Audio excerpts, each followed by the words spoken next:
Hello, everyone. Looks like we have folks that are joining us as we are just kicking off. So we'll give folks a few more seconds to join the webinar before we officially kick off today's conversation.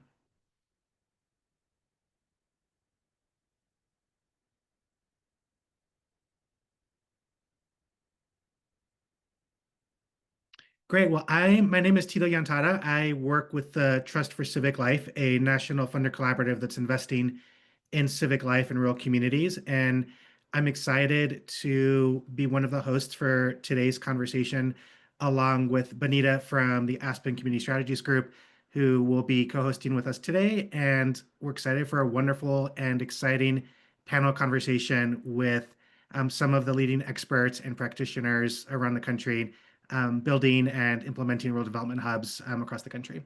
So with that, Bonita. Thank you, Tito, and thank you everyone for joining us today. I'm excited about today's webinar and excited to be hosting this along with the Trust for Civic Life. As Tito mentioned, I'm Bonita. I am the co-executive director of the Aspen Institute Community Strategies Group, and we hope that today's webinar will give you a greater understanding of rural development hubs, how these rural development hubs do their work, and why their work is so important across rural regions across the country. Particularly, rural development hubs are organizations that take an asset-based, wealth-building approach for development. They have a few key characteristics that we've talked about in the Rural Development Hubs report that CSG published a few years ago. 12 characteristics in particular, but a couple of those are really the idea that they can think regionally, that they are trusted partners within their regions within their communities. They have the ability to bridge silos, and they take risk while also thinking about systems and how they can fill and address gaps within those larger systems. The unique thing is that these can be any type of organizations. It could be a community foundation, it could be a community-based organization, it could be an economic development district, but the most critical piece is how they do their work. And Tito knows this well. And so Tito, would you share a little bit about how y'all think about these civic hubs and these rural development hubs within your work? Sure. So when we were designing the grant making strategy for the Trust for Civic Life a few years ago, we did two things. We interviewed local rural practitioners and leaders to understand what civic life looks like in practice on the ground. And then we also referred to the research and the frameworks that were speaking to and talking about what it takes to what it looks like in rural communities for communities and residents to succeed and to thrive. And no surprise, the Rural Development Hub framework was one of the ones that came to the top of our list and really struck a chord with us in terms of in order to really support and motivate and uplift civic life and community cohesion, in our words, civic hubs are the groups that are doing it. They share some of those characteristics that the 12 that Bonita mentioned. And for us, some of the ones that stood out were things like leading locally. These are institutions that are from the ground up. They're trusted by the community.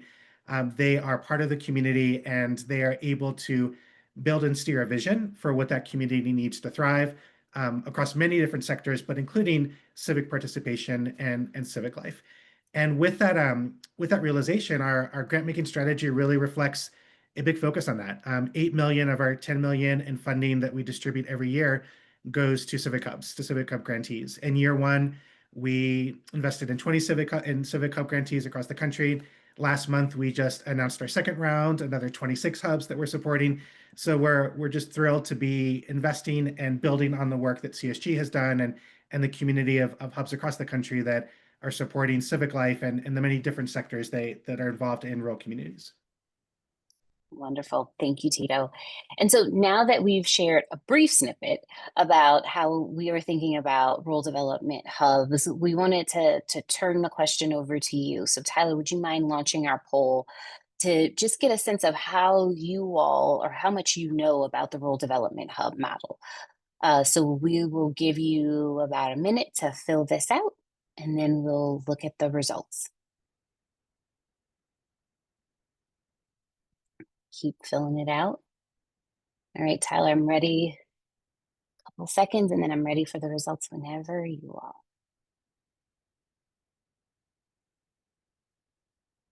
This is like the exciting moment. Let's see. All right.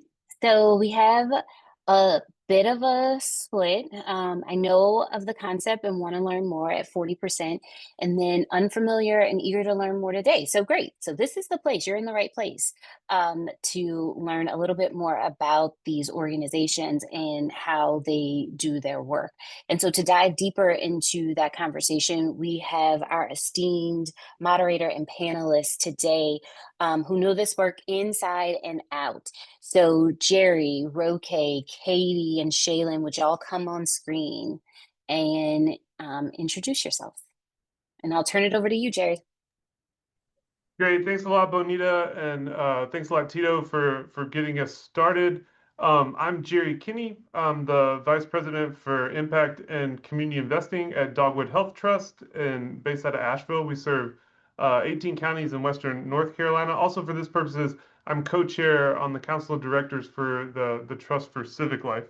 I want to talk just briefly about sort of how we think about hubs from a place-based foundation perspective.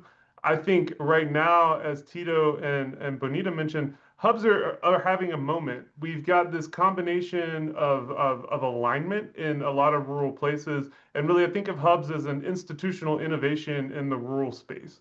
And this has all happened relatively quickly. If you think about whether you call them rural development hubs, like Aspen Community Strategies Group coming out of their report, or like the Trust for Civic Life calls them civic hubs. For place-based foundations, more recently, like Dogville Health Trust, Dogwood Health Trust just invested in a massive portfolio of collaboration that focused on regional hubs. So whether you call them rural development hubs, civic hubs, or hubs, they're all largely the same organizations. So we're seeing this alignment and braiding of funding from national funders to place-based local and regional funders, all investing in this same concept and really this institutional innovation around hubs. I think looking at what they do in community, it's clear that there's a need in a lot of rural places that are dealing with simultaneous challenges, whether it's infrastructure or post-secondary access or health or disruptions to our economic systems. These hubs are able to hold vision, coordinate, and mobilize resources, as well as build trust around communities. So they're serving a unique purpose in how they work and how they bring people together. Fortunately, on this call, we've got folks that are working directly in community in hubs across the country. So I will first turn it over to Katie, who's coming from the West Virginia Development Hub, and allow her to introduce herself and talk a bit about what hubs mean to her. Hi, everyone. My name is Katie Loudon. I'm the Deputy Director of the West Virginia Community Development Hub. I am located right in the middle of the state in Buchanan, West Virginia, the Mountain State. So the West Virginia Hub serves as the key West Virginia organization that leads community development activities across dozens of West Virginia communities each year and works to catalyze the state's community development system. Since 2009, the Hub has worked directly with more than 105 rural and underserved communities across West Virginia and Appalachia, developed hundreds of community leaders, leveraged partnerships to build strong networks, and provided powerful connections to technical assistance and resources through our strategic communications. For us, our purpose is to coach volunteer community leadership teams to help them build sustained development in rural communities and to grow the overall community economic development system in West Virginia through collaborative partnerships that use innovative approaches to address systemic challenges for rural development. So that's what a hub means to us. At the hub, we work with teams of West Virginians to define the future they want to see and build the skills and connections to get there. We believe that when West Virginians leverage the opportunities and tools they need to make positive change, they create transformational impact in their communities. When every West Virginia community, we believe that every West Virginia community has assets available today that enable them to build new economic opportunities, vibrant community environments that reflect their unique identities and histories, and networks of engaged residents who believe in their ability to create the changes they want to see and who are prepared to work together to make them happen. So in 2024, the Hub provided professional community coaching to 42 rural communities and neighborhoods. We also provided almost $300,000 in mini grants and technical assistance funds to communities for resident-led projects, and community leadership teams and municipal partners were able to leverage over $12 million in outside funding for projects in Hub communities, like projects like the Federal Home Loan Bank of Pittsburgh funding for Hotel Thelma and Bluefield, the Bike Park in White Sulphur Springs, which received congressional earmark funding, and New Martinsville's Appalachian Regional Commission Power Workforce Development Grant, all started as community-led projects and Hub programs. So we're really proud of our community's vision and follow through on these transformational projects. That's a little bit about what a Hub looks like for us. Thanks, Jerry. Great, thank you, Katie. And now I'll move to Shaylin. Jerry.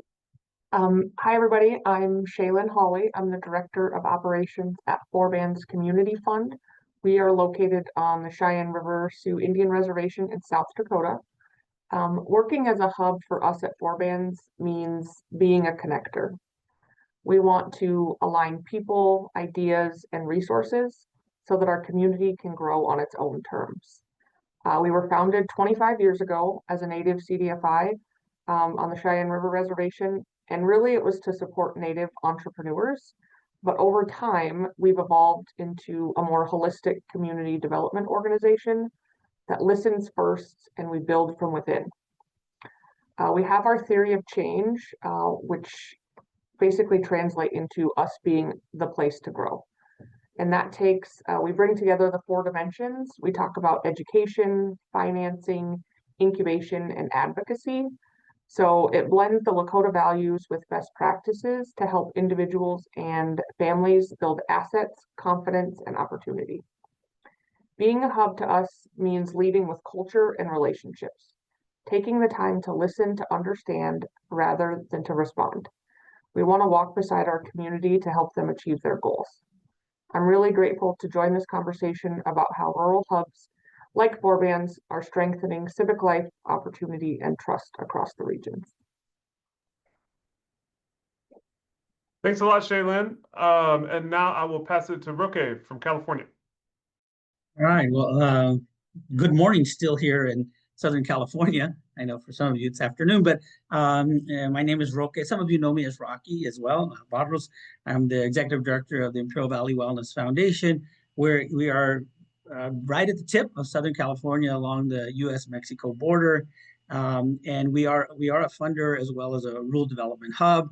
And our work has been to support, encourage, and inspire communities to take the lead in creating the change that they want to see. And that means, that we walk side by side with them as a partner, as a coach, as a mentor. We attract resources for them. We help them invest those resources, and we help them manage them. And one of the community members refers to us as we're the shifting gears on a bike. And I'm just glad to be here. Thank you. Great. Well, I appreciate everybody talking about the hub, what it means to them. We'll have some time to dive into some questions. Also, I see on the chat, we've got some love already for South Dakota and Roque. Already some people popped up on there. If you do have questions, we'll dive into this discussion and we'll do our best to get to them, but please put them in the chat and we'll try to get to some of your questions as well as we go. The first question, and I want to direct this to Katie and Shaylin. So it's clear that hubs come in many different organization types. Even on this call, we have different type structures and models for what types of organizations can serve as hubs. What distinguishes the hubs is how they work. And oftentimes, like I think of rural development when you talk to folks, like any of our careers or life trajectories, rural development isn't a linear process. It always comes upon these barriers and limitations, and the hubs seem to be the agencies that can break those down, that can maintain momentum in community and really think of it as like a no dead ends type of approach, that we're always going to move forward with community and build trust. How do you connect and convene and build trust while leading action and delivering tangible results on community-driven projects while managing multiple funding streams? How do these actions reinforce one another in place? And I'll first pass it to Katie. Thanks, Jerry. I was thinking about this, as a community development nonprofit intermediary. It's really hard. And we see ourselves as bridge builders and connectors. But it just goes back to our values. And I'm so glad that Shaylin got to it and Roque as well in the way that they answered the first question, because I actually had answered this question in this way. So for us, it just goes back to centering our values, because it doesn't matter who the audience is, right? Whether it's working with our community, whether it's working with funders, whether it's working with our partners. For us, like, it's being authentic, and showing up centered in those values, no matter like who the relationship is with. So those values for us are that we begin by building up leaders at the local level. So we believe that everyone has the capacity for leadership. Leadership isn't in a title. We believe that everyone in communities, if you're a person in a community, then you have a voice, you have the capacity for leadership. And so we begin by building up local leaders. Our second organizational value is that we believe that residents are experts in their communities. So as a community development organization, it is not incumbent upon us to go into communities and tell communities what they need and what they don't need, right? So we seek to understand and to listen, not to judge. We just listen and we learn. And then we support the communities and their ideas and in what they seek, right? And we help drive those ideas. And then third, we collaborate, right? And so we're going to be doing everything in partnership, and we never go it alone. So we're going to identify, invite, and include new leaders at the table. We're going to try to bring resources in, bring technical assistance partners, funders as well, into that mix, bring in those resources.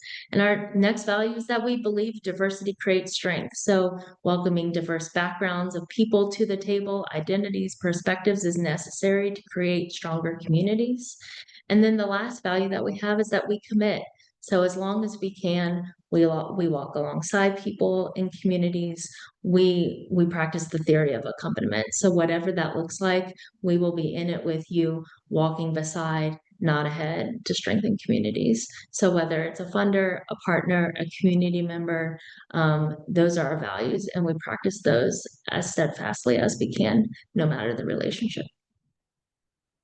Thanks a lot, Katie. Really appreciate that. I'll pass the same question over to Shaylin. Yeah, I think I can, echo a lot of what Katie said. But for us, we feel, trust and connection and action, they all grow from the same place, and it all starts with relationships. And all of those things develop at the speed of trust. So you have to start with listening and not prescribing, walking alongside them, meeting them where they're at, helping them reach their own goals. So when we gather, whether it's in our community or we're gathering partners and funders, we like to design those gatherings that are going to be reflective of who we are. So we always start with prayer. We start with storytelling, sharing meals, and sharing experiences in our community. And we want to invite our partners that haven't experienced that culture to invite them to do that with us, so that we can center humanity before we get into any of the more technical topics. And it really just feels like by inviting them into that space with us, the collaboration is going to be that much more authentic. And we really take our theory of change and apply it to everything that we do. And I think it helps reinforce that balance of, you have your education that's going to build your understanding, financing is going to provide that access. The incubation is being there before, during, and after, to help sustain that success. And advocacy is going to help us shape the systems that's going to support the community's goals. So the trust that we build on all of these different layers is going to strengthen all of our partnerships. Great, thanks a lot, Shaylin. And I think what comes across in both, and this gets to a question I saw, like how do you become a hub, or what's the difference in the different organizational types, is it's sort of inherent in the way that you do the work. It's very place-based, like you're both talking about the values of place, but also the values of not being prescriptive and thinking that you're leading a community forward or out in front of a community, but really bringing the community along together. So you're really maximizing our force multiplier of what's happening in the community, and that came across in both your responses.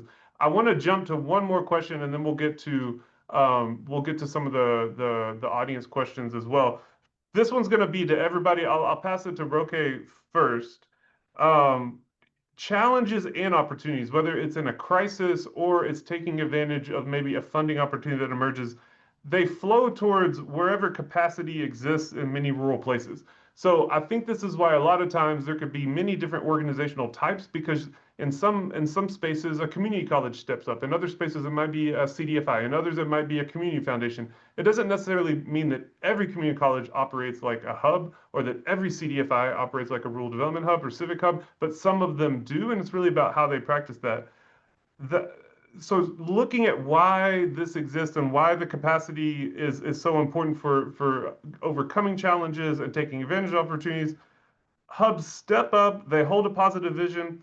How can hubs be sort of a community of people to respond to timely regional challenges and opportunities while serving as an honest community voice in conversations with partners and funders? Because you're stretched among these multiple levels. And so I'm interested in how y'all think about that. And I'll pass it to Roque first. Thank you for the question. So first of all is that we stay connected with communities. We start out actually every year with a calendar for each community, and we look at every month with the community to find out what are the benchmarks that they're going to have.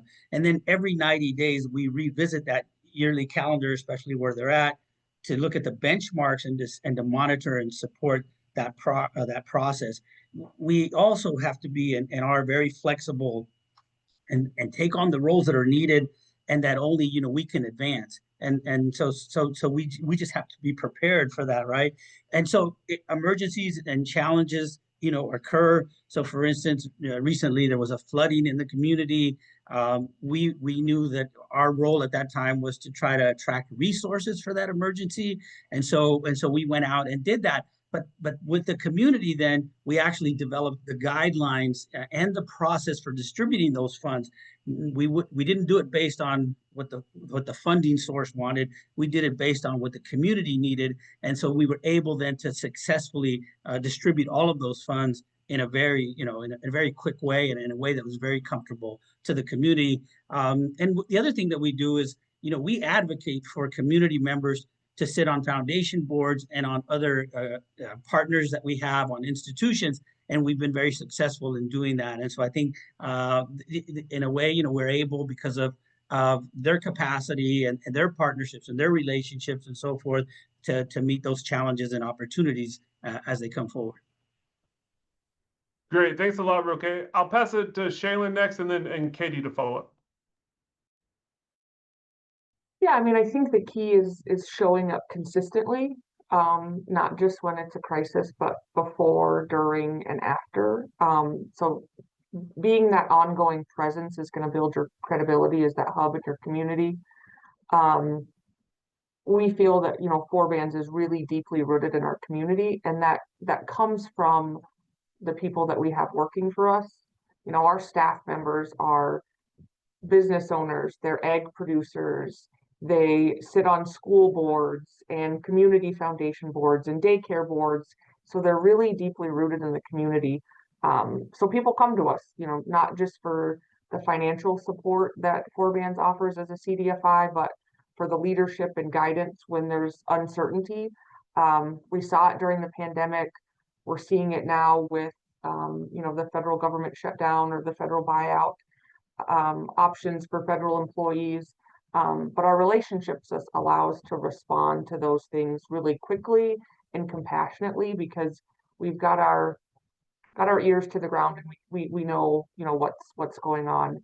So yeah, that's been really valuable for us. And when it comes to talking to partners and funders on that more regional and national level, and advocating, we can be a really honest voice because we are so in tune with what's going on.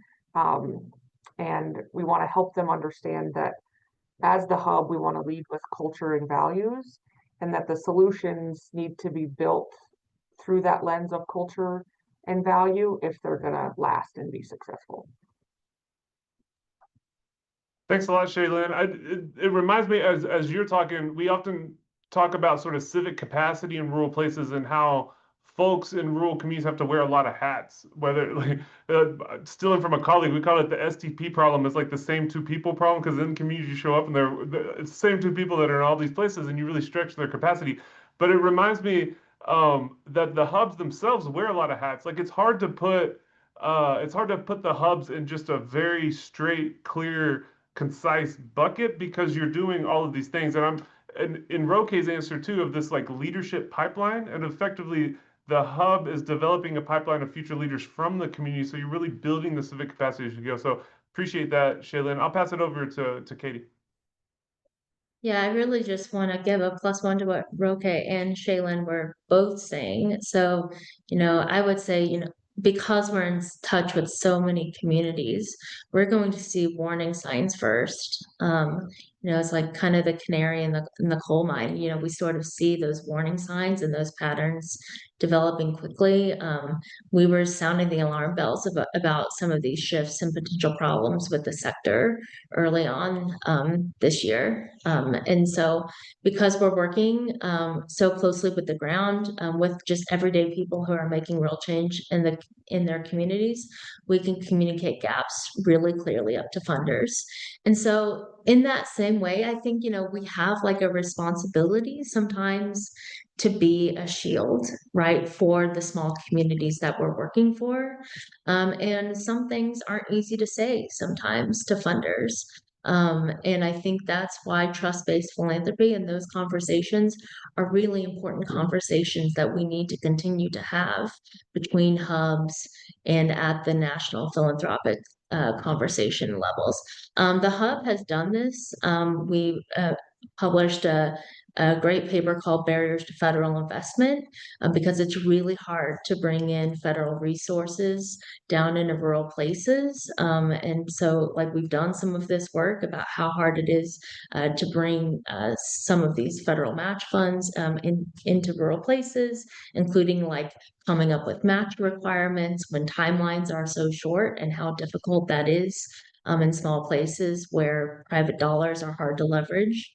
And so I think that's where like the power of rural hubs acting as like a shield or a buffer for small communities where we're able to see those patterns, it can be really powerful. So when we can be the role of advocate, when we can step up and like communicate really clearly what the needs are, but also to tell stories, very powerful stories about what's working and what's working well, and like communicate those wins up to funders, I think is also really crucial. So I think we need to do both.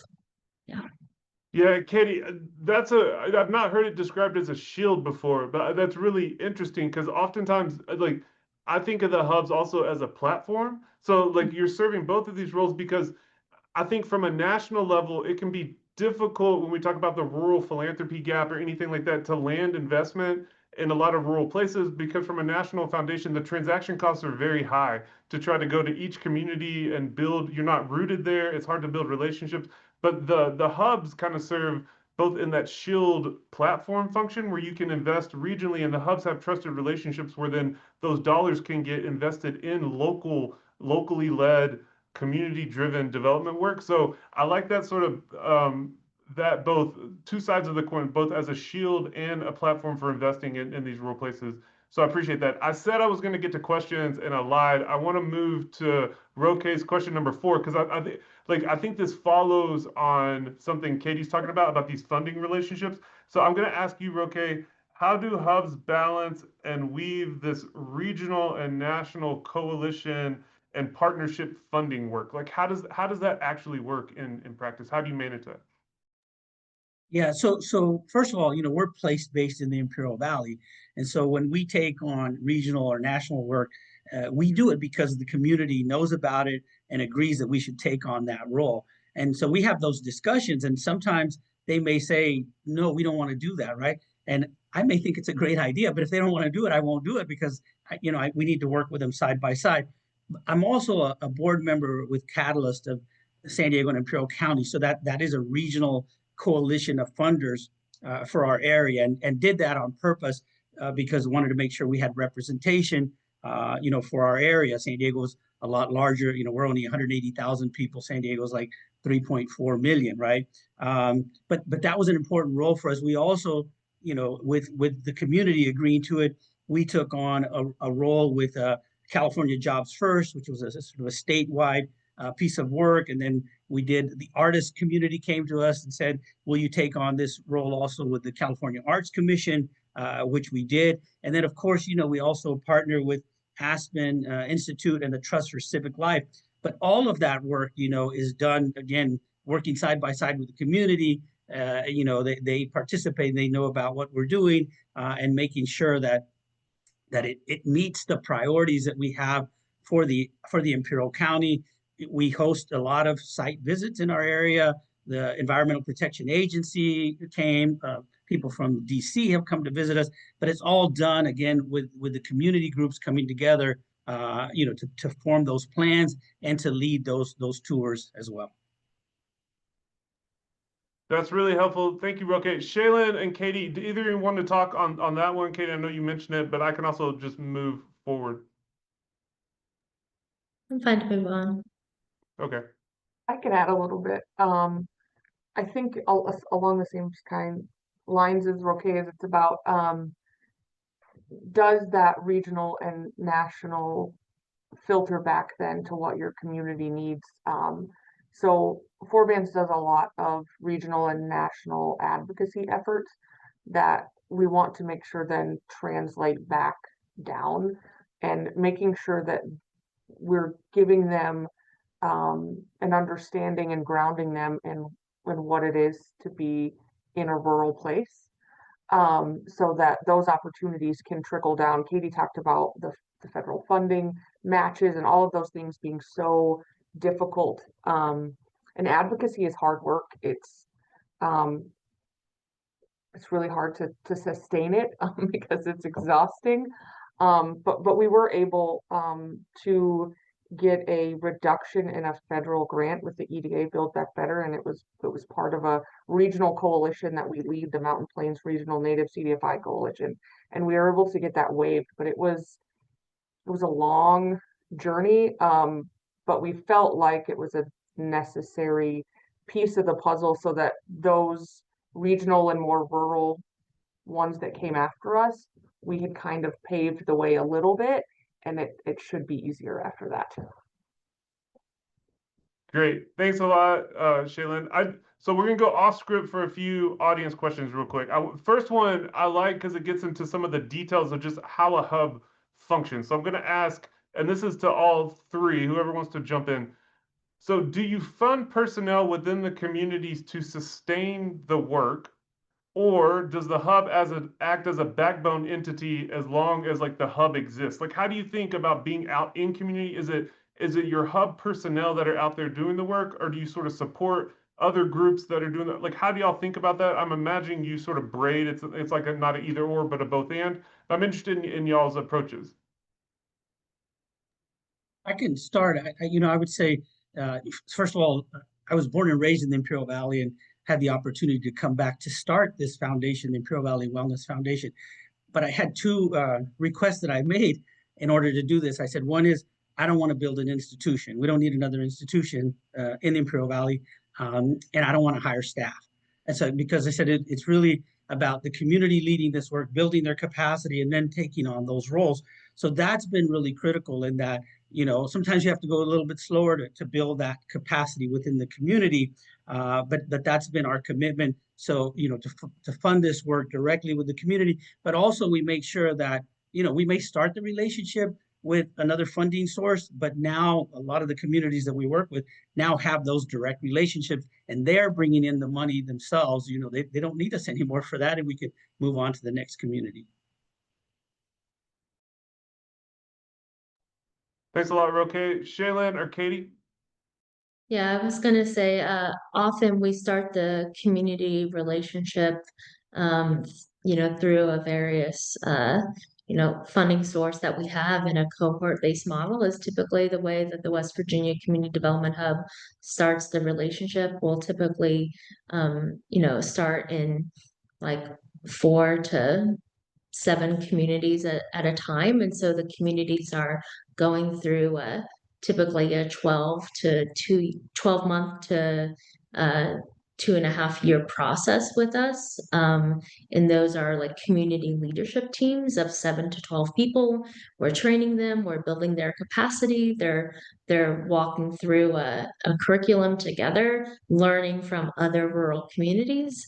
And then by the end of that time, these volunteer community leaders will have the tools, the training, the experience, some mini grant funds, some plans that they will be able to move forward, activate together, and we'll take the steps to launch and to continue the work without us. Doesn't mean that we won't revisit them in a future program. The West Virginia Community Development Hub often does. We have multiple programs, so we may come back to them. We may take a break for a year or two, whatever the available funding is. We may go back and reactivate those plans, re-engage that community, and take them further down the road. But that's how it works. But mostly our communities sustain and continue the work, and just keep driving their plans forward without us. It's building the capacity. Yeah. Yeah, I would say similarly, we don't necessarily have a role within Four Bands that their goal is to go out and do these things. It's kind of weaved into all of what we do, building up the individuals in our community to be those leaders. We have a really strong relationship with our tribe, to where we can discuss and have conversations about economic development, resiliency strategies, those types of things, so that we never want to look at it as a competition, but how can everybody working together make the community what we want it to be, and just try to weave that into, all of the different work that we're doing. And in the Lakota culture, there's like the next 7 generations, and so there's a lot of thought about, what can we do for the next 7 generations that are going to have them more prepared and leaving it better than we found it. So that's a big focus of the work. That's great. Thanks, Shaylin. And all very useful in answering that. I'm also taking from a couple of the questions. I'm trying to combine them to see if this can make sense. And one just around how you become a hub, but also the place-based nature of the hub. Like we talk a lot about the regional nature, or it's I think conversations around scale are often not very kind to rural places because it just doesn't match what we do. But when we think about the hubs operating at a regional level, I've seen it work well where they can provide just-in-time technical assistance. You could imagine like on the project coordination or technical assistance around broadband or water systems. You can't place technical expertise maybe in every small community, but putting them at a regional level where they can work sort of like a network of communities seems to be a level of scale that works better. How do y'all think about what region you serve or the area or place you serve? And is that sort of a permanent boundary, or do you think about it as more squishy in terms of who you serve and how you identify yourselves? And I know that gets into a lot of identity, but I'm like, you have these sort of like regional, sub-regional, like how do y'all think about that? The question in the beginning about like, how do you become a hub? I think we became a hub by accident. I think, we set out to do, support entrepreneurs in our community. On the reservation, it's very common that it's a very federal jobs are very heavy in the federal. So Indian Health Services, Bureau of Indian, they're all, so the private business market, and that's what we set out to help cultivate, was entrepreneurship. And once we started doing that, then there's all these other factors that come into play. And then that's where we came up with the theory of change and how all of the pieces fit together. And now our products and services, what started with businesses is consumers, it's financial education, it's home ownership, it's um, internships, it's workforce development. So I think we didn't plan to be a hub, but based on our mission, what we find, what we hold true and valuable to us, we fell into being a hub. Thanks a lot, Shaylin. Katie Roquet? Yeah. Oh, go ahead, Katie. Uh, the West Virginia Community Development Hub came into being at the merger of two organizations in 2009. So we actually came into existence as two organizations. One was like kind of a community development network, and another organization was doing kind of similar work. And it was like, why? I think that the situation was like they were kind of duplicative and they really needed to both strengthen. So they came together and uh, and combined resources and really I think it was a lot like usually, and it was like they were really driving forward what communities wanted to do, driving forward a lot of like great initiatives in the state that needed to happen early on, and just became a connector of people, nonprofits, leaders. And so I think early on it was like just try a lot of things and see what needed to happen. So that's kind of how the hub early on in 2009 came into being, but we've really solidified into West Virginia, but and beyond, as people have needed our resources even outside of the state. And so I would say that we have stretched because of technology. Thankfully, we're not really so limited. We can coach and bring our resources virtually now. So we are more expanded into our networks, like into the Central Appalachia network. So we're working more into. We have very similar challenges to our Appalachian neighbors. So we're moving a little bit beyond West Virginia because we need to work regionally to address some of these challenges. And so that's what we found as a hub. Thanks a lot, Katie. I like this thing. I don't know how you'd weave it into the next like Aspen report or Trust for Civic Life. Like you can only become a hub by accident, and there has to be this special combination of. But I like that. I mean, it is like, yeah. I mean, it's just an interesting. I think it gets back to the place-based nature of it. Is like your communities have challenges, and somebody has to step up to address them, and then you follow a path trajectory, and it just builds on itself over time. So I'm not surprised, but I appreciate that framing that it's by accident only that you can become a rural development hub. Okay, sorry to interrupt you. Jump in. No problem. So I mean, I was fortunate because I helped start this foundation from the ground up about 4 years ago. But one of the things is I spent a lot of time, and again, I have born and raised here, I have a lot of relationships here. So and so one of the things that I wanted to make sure is that as an organization that we were relevant, that we played the right role, and that we established the right relationship. So that was really key. And doing all of that work, that groundwork, it we naturally then became the rural development hub. It sort of that was what was needed, right? And I just remember, I looked at the Imperial Valley through kids' eyes when I was born and raised there, and now through adult eyes, right? And then realized, okay, this is the role that everybody is telling is needed. So we sort of became this connector, convener, and catalyst for the work in the Imperial County, and then in the region. So we do stick. We are we're Imperial County. We only work in Imperial County. I mean, we stretch our arms out, into other areas if it's important to bring it in to the Imperial County, but we're pretty true to that because we're so isolated we are, we lack the funding and the resources, and there's a lot of inequities in that here in the Imperial Valley, and so we do stay in this area of the Imperial Valley. That's great. Thanks a lot, Roque. I'm gonna go back to a few of our questions we talked about to make sure we capture your responses to these. I want to start, Katie, with you. What are the top 2 challenges facing your hub right now? So, I was thinking about this question, and it's probably no surprise that capacity building happens at the community level at the speed of trust. I think we've talked about this a little bit, but interventions and community transformation often takes years, and projects that bear fruit from the ground that we've tilled 5 to 7 to even 10 years ago, long after final grant reports have been turned in.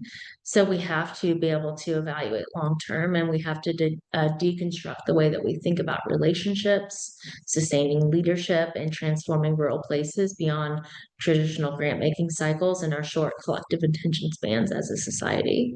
Rural hubs, I think, are doing the work to build leaders, bring capital, and create the conditions in the ecosystem for real change, but we have to have sustained support from partners at all levels. And so that kind of leads me to my second challenge, which is just in this environment as a rural hub, that funding is a challenge. I'm just going to say it. Federal grants for us were allowing us to do transformative work, and that has just really slowed down. As an intermediary, we don't want to swoop in over the very communities that we're trying to support, and national private philanthropy has just been slow to support place-based solutions. So those are the 2 largest challenges that we're facing right now. Shaylin and Roque, that's really helpful, Katie. I was just going to ask quickly, you don't have to go into a deep, do those challenges resonate with y'all as well? Like, I know Roque as a funder, maybe not, but are you seeing additional strain or demand in your communities based on the climate right now, the funding climate? Well, we're always challenged by those resources here being isolated, right? But I would add, so for us, it's really around voice and visibility, right? How do we gain that? And we do have some visibility right now because of lithium. So there's this potential for lithium in the Imperial Valley. We're at the Salton Sea, and so we get a lot of attention about that right now. And so what we're trying to do is redirect some of that attention on the priorities that we have in our communities. I would agree that capacity and funding is 2 of the biggest challenges that a lot of entities, whether you're a hub or community development, community foundation, all of those things, it's really, really difficult right now. With the uncertainty in the times right now, it's difficult to balance the need to be responsive to our communities while trying to prepare, these external factors that we don't really have a ton of control over, and remaining who we are in the face of all of it. That if funding becomes available, but it doesn't fit our mission and our purpose, that it's not the right fit, and we don't want to become something that we're not, just because of that. And so being able to stay true to who we are in different environments is really what we try to focus on, grounded in our values, leading with care and creativity, being flexible, so that we can meet the needs of our community and not be driven by grant deadlines, or they can't prescribe what they want us to do. We want to be who we are because we know it works. That's really helpful, Shaylin. And I wanted to jump to a question in the chat I just saw from Abby, and this gets to something I think that that is tough to describe what the hubs do, as y'all are describing being flexible and being values driven. I've been in lots of conversations where they're like, well, you're coming at it from a particular professional angle or a sector, and it just doesn't fit well. It doesn't map well onto to rural. So I was gonna get y'all's help because I think this comes up a lot in trying to describe the rural development work. It says, as someone coming to the conversation from the civic participation field, it seems like it would be helpful in the future to distinguish between community development, economic development, civic health. How do y'all like? Do y'all put these sort of labels on the work? Like, do you say we're coming at it from this side or this side? I see the work in rural that's effective as much more fluid and cross sector, and it's like I don't know, it's like its own context, like it's rural, and so that means you've got to have the hospital in with the school district, in with the industry, in with like it needs to come together. But I'm interested in how y'all would answer that.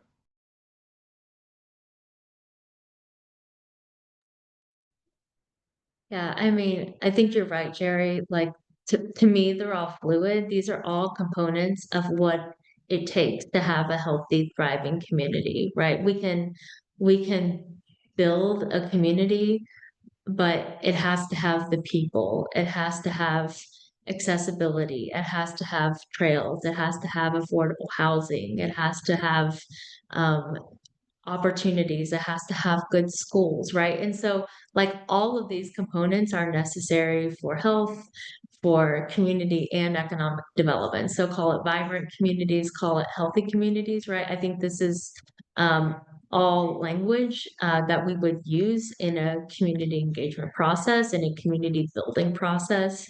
And this is like how we communicate with our communities through like community development process, right? But these are all necessary components of community and economic development for us, how we define it. But uh, you know, but other, I think that's like the work of a hub is to like bring people together to talk about what that looks like for the people who live in that place, right? And so, yeah, that's how we would define it.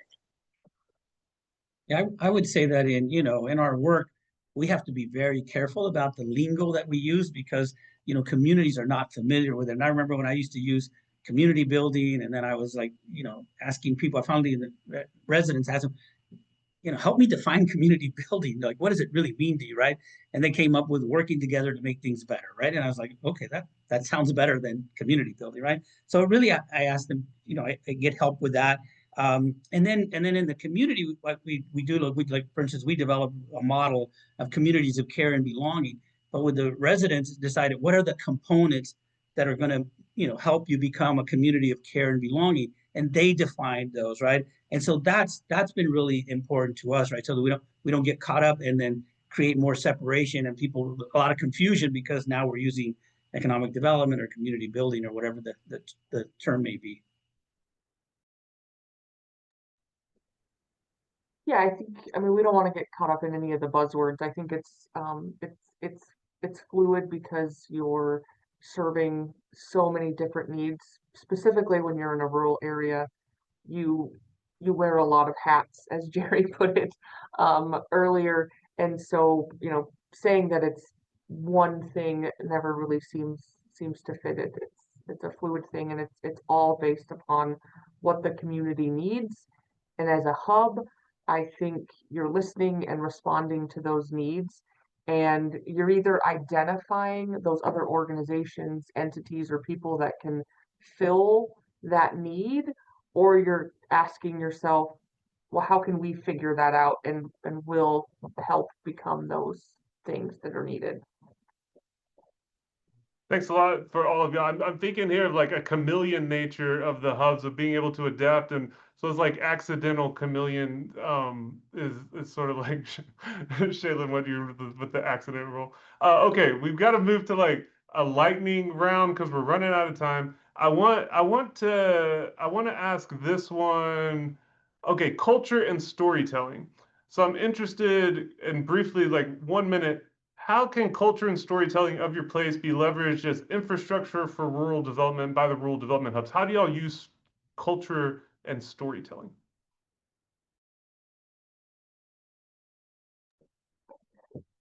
I mean, we try to start any type of gathering with that.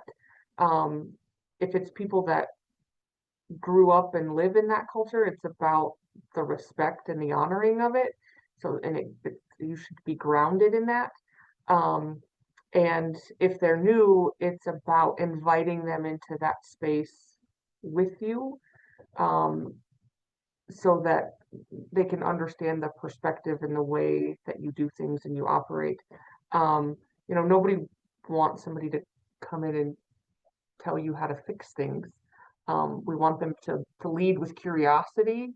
And we feel like when we start with our values, and our culture, and invite them to share in meals and different cultural experiences, that it just invites them into our world so that they can have a better understanding of who we are and what we do and the reasons behind the way that we operate. I would just add quickly is that we celebrate a lot in this work that we do. We bring a lot of artists to the table as well. And so we do a lot with the older adults in the community as well. So we get a lot of the storytelling that happens there, a lot of the culture. And I mean, it's just embedded in everything that we do. Yeah, I would just like to add that I think as Appalachians, we have a little bit of a chip on our shoulders because people like to tell our stories for us. And anytime we have the opportunity to pass the microphone and put the camera on a community so that they can tell their own stories and tell their own successes at the West Virginia Community Development Hub, we definitely try to do that. And we have several just beautiful videos on our website that they're just short videos on our website that I would encourage anyone to check out. They're in our stories feature on our website.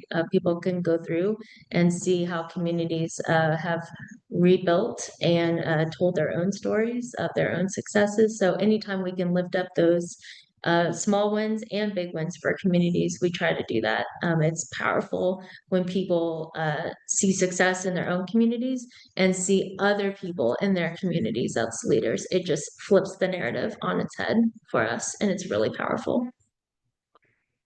That's great. I know we're running short. I'm going to keep going until they cut me off because we get a rare amount of time that we get together. So, Bonita just popped up. You can do one more, Okay, one more question, one more. And okay, all right. This is to Katie since she was willing to answer it. We're all together with Aspen and the Trust for Civic Life. It's 2030 to celebrate the transformational success of your communities and the role your hub played. Tell us how you think that story goes. Our communities look vibrant. They have adequate affordable housing, recreational opportunities, trails, small businesses, have art and culture that reflect the local heritage, and they are full of diverse groups of people, young and old, from different ends of the political spectrum, from all races and ethnicities, who all feel like they have a voice, agency, and belong in that community. And how that community looks in 2030 was because the residents in 2025 said these are the things that we want in our community in 5 years. And the West Virginia Community Development Hub walked alongside volunteer leaders from that community team, bringing in technical assistance, partners, funding, and other supports as needed until those plans turn into reality. And more importantly, in 2030, that community team is still meeting in 2030 without our help, continues to work together, inviting in new community members and working on the next project. That's all I got. You did it, Katie. You'll be busy the next 5 years. I really appreciate the chance to moderate this for y'all. Thank you very much. Benita, I'll turn it over to you. Thank you, Jerry. Thank you, everybody. Thank you, Katie. Thank you, Shaylin. Thank you, Roque. Thank you, Jerry, and thank you, Tito, for co-hosting this with us. We are so appreciative of this robust conversation, and we hope that folks had the opportunity to learn a little bit more about how hubs do their work and why they're so important to our rural communities and our rural regions.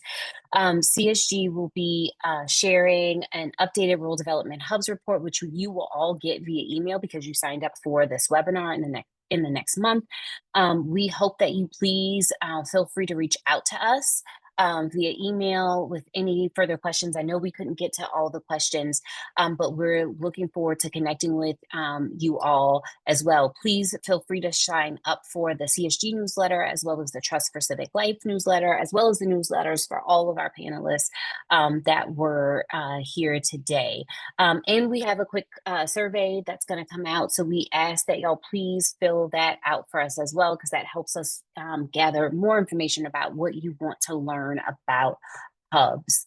So thank you so much for joining us today. We so appreciate you taking out the time. And as I noted, please feel free to reach out to any of us with any further questions that you may have. Have a wonderful rest of the day, everyone, and a wonderful week and ahead. Bye, everybody.